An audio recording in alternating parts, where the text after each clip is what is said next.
আমাদের নির্বাচন বিধিমালা অনুযায়ী আমরা যেহেতু 21 তারিখ আগে আমরা নির্বাচনী প্রচারণা চালাতে পারবো না বিধিমালা অনুযায়ী, আমরা নির্বাচনী প্রচারণার জন্য বা ভোট চাওয়ার জন্য এখনো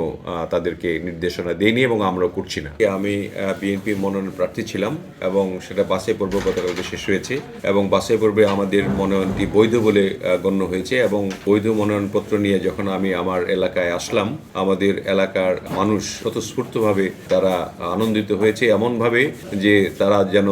তাদের প্রার্থীকে পেয়ে গেছেন নির্বাচিত করার জন্য, এমন একটু আনন্দের সুরে তারা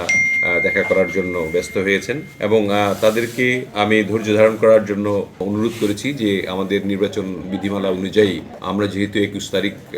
আগে আমরা নির্বাচনী প্রচারণা চালাতে পারবো না বিধিমালা অনুযায়ী, সেই কারণে তাদেরকে নির্বাচনের সরঞ্জামাদি কিভাবে নির্বাচন করবেন, কিভাবে কেন্দ্র কমিটি করবেন সেগুলি সম্বন্ধে পরামর্শ দেওয়া হচ্ছে। কিন্তু আমরা নির্বাচনী প্রচারণার জন্য বা ভোট চাওয়ার জন্য আমরা এখনো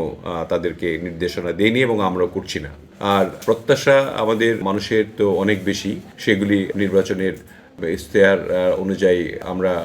ঘোষণা করব। সেটা আমার যখন 21 তারিখে আমরা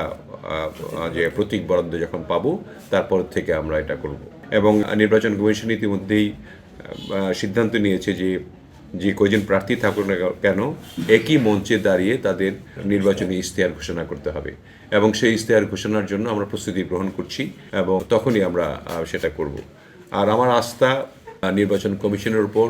রিটার্নিং অফিসারের উপর এবং অ্যাসিস্ট্যান্ট রিটার্নিং অফিসার সহ আইন শৃঙ্খলা বাহিনীর উপর এখন পর্যন্ত